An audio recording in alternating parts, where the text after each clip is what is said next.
Hi, my name is Charles, and right now we're just about to go meet my longtime Kung Fu brother, Jason. Both of us have studied under the Chungwahkungfu International System under Master Lee. Let's go.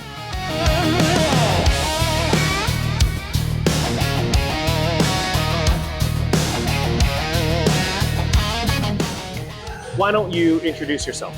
Okay, so my name's Jason Prowse. I'm a professional strength and conditioning coach for combat sport, and I'm the owner and chief instructor of Hook and Cross Fitness.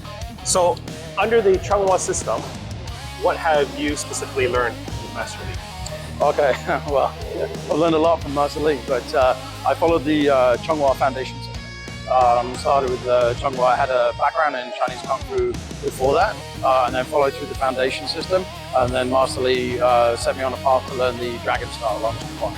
So that's been my chosen specialist style, and on top of that, I've been focusing on competing combat sport. So I've done Sanda, I've done Xiao Jiao Chinese wrestling, and weapon sparring, a bunch of different types of combat sport within the traditional martial arts environment.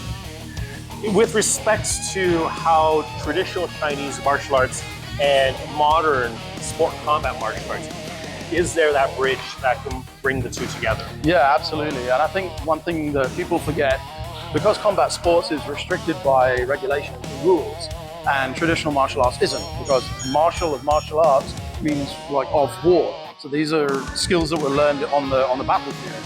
So a lot of martial arts isn't really applicable in combat sport, but everything in combat sport came from traditional martial arts. There's only a certain number of ways to fight. There's only a certain number of ways to throw punches and kicks and takedowns. All of that comes from traditional martial arts. So a lot has been taken away to allow it to be put into a context that can be shown and shared relatively safely. So there's definitely a bridge, and the bridge is more historical, but there's also a practical bridge in terms of a lot of techniques that are in traditional martial arts fallen by the wayside, mostly because they're quite difficult to learn and implement. But with the right amount of practice and the right technique, they can absolutely be applied, and your skill set as a combat sport athlete can be expanded. Great. Do you have one particular technique that you favor?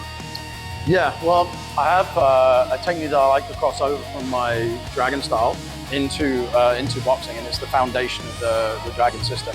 There's the intercepting guard and counter strike at the same time, and you'll see this happen quite a lot in traditional dragon style, and we can actually use it in boxing. So the only difference is there's a slight step in boxing, and that's the only difference.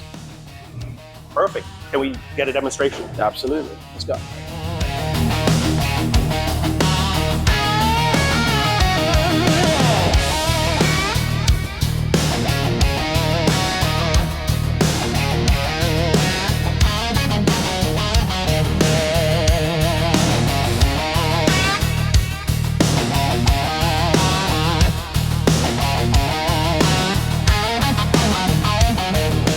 So, thank you very much, Jason.